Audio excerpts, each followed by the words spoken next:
Dear distinguished guests, first of all, I would like to thank you for your patience and strong belief for women empowerment because you are still here and trying to listen.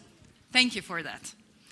And I would also like to express my gratitude towards His Excellency Mr. Davutoğlu, Ms. Christine Lagarde, and Her Excellency Ms. Ayşe Sinirlioğlu for their massive contribution to this cause.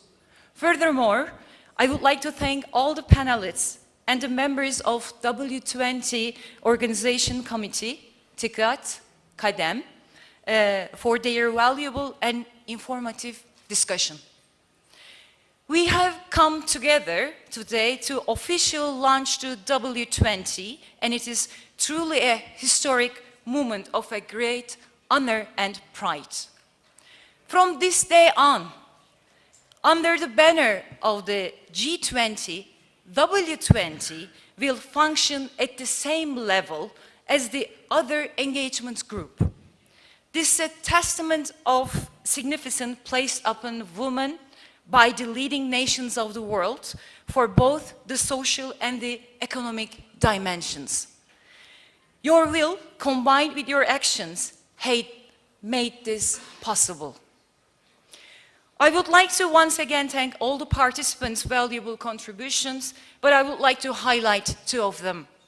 As Prime Minister Ahmet Davutoğlu mentioned that without changing mentality, it is difficult to change the history.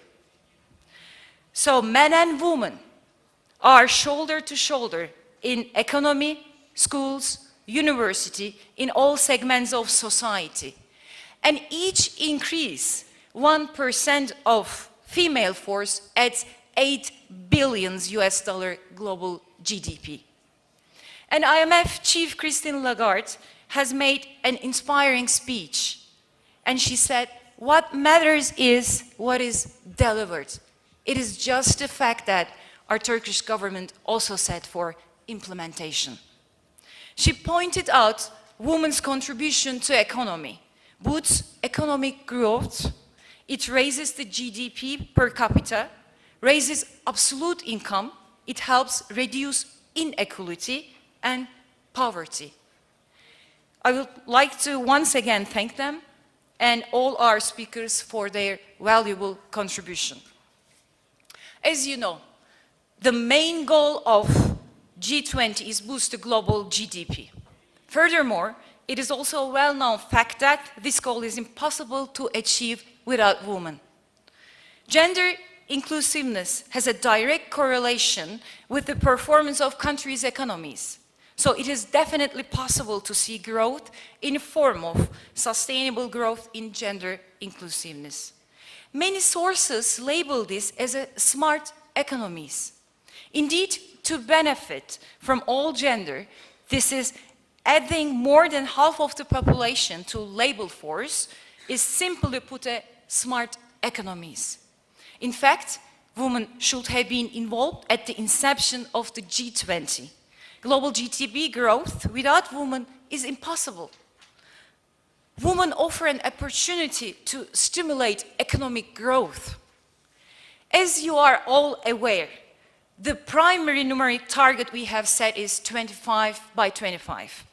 As stated also in 2014 Brisbane Declaration. As the W20, we have now all set out to achieve this mission.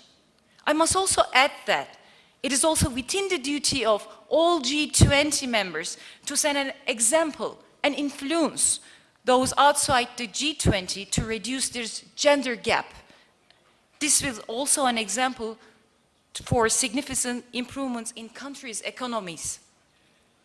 Moreover, witnessing women in leadership position certainly has a positive effect on many aspects. It doesn't only encourage more entrepreneurship, but also acts as a showcase for women who consider joining the workforce. Seeing women obtain work and job positions through the merits is a driving force. In the past couple of decades, we have witnessed a rising trend of women becoming more visible in leadership. role in governance will certainly be another driving factor. People who have joined us here today from all over the world, let us join all our forces. As Ms. Lagarde said, she labeled it as a togetherness. This is a huge opportunity for all of us, a platform where we can combine our strengths. Let the W20 an umbrella in this sense, and let's all follow up within our own nations. After many centuries, this time, let's make it happen. As you know, we will have W20 Summit on October 7 and 8 in Istanbul. And this event is especially important. It will create the final and agreed document for the final declaration. The world leaders will sign the declaration. As Turkey, we are preparing for this occasion of holding a massive national consultation meeting. Prominent figures from civil society and academia will come together in this meeting in Istanbul, and 5 priorities will be put in the front from the policy area document. And this will also set the stance of Turkish delegation for the summit in October. However, we must not certainly satisfied, and instead keep on working. We realize this is just the beginning. So in closing, I would like to express my thanks to you once again for being here and helping the cause from the president of KAGİDER, Women Entrepreneurs Organizations. I look forward to all your contributions and the impact we will on global policies, on the priorities that will put in the final text at the Leaders Summit. Thank you once again for being with us, sharing our excitement in this historical day. And I also want you to invite to the stage to take a family photo together. Thank you.